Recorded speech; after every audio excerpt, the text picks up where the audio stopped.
जब कृष्ण जी कालिया नाग के मारे खातिर जमुना जी में कूद गए नी, सखी लोग व्याकुल हो गई। जाकर यशोदा माई से कहता, कैसे कहता, आर फिल भर पानिया में, फिल भर पानिया में, आर डूबे ना घोरी लवा, आराम डूबे ना घोरी लवा, से कन्हैया कैसे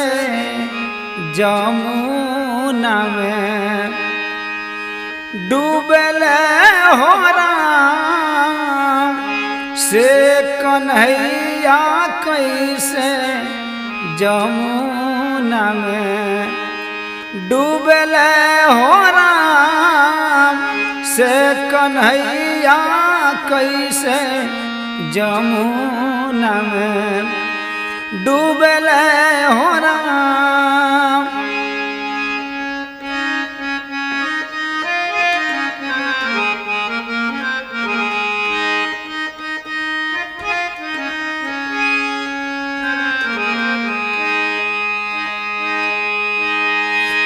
और कहवा में डूबले कान्हा,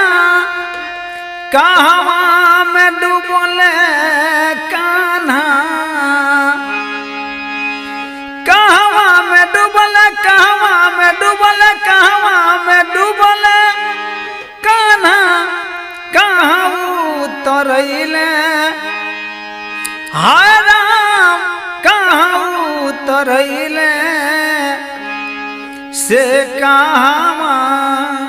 में बसिया बजौले हो राम, से कहवा में बंसिया बजौले हो राम, से कन्हैया कैसे जमुना में डूबले हो राम, से कन्हैया कैसे जमुना में डूबले हो राम। गोकुला में डूबले कान्हा, गोकुला में डूबले कान्हा, गोकुला में डूबले, गोकुला में डूबले, गोकुला में डूबले कान्हा, मथुरा उतरैले हाय राम, मथुरा उतरैले, से वृंदावनवा बसिया बजौले हो राम, से वृंदावनवा बंसिया बजौले हो राम, से वृंदावनवा बंसिया बजौले हो राम।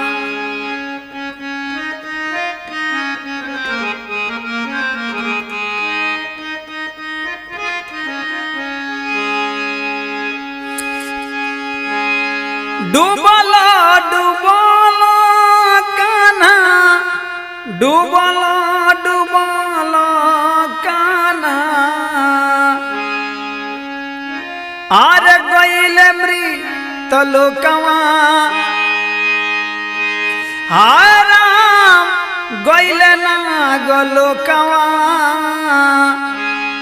से जहाँ बसे नागवा, नगिनिया हो राम, से जहाँ बसे नागवा, नगिनिया हो राम, से जहाँ बसे नागवा, नगिनिया हो राम।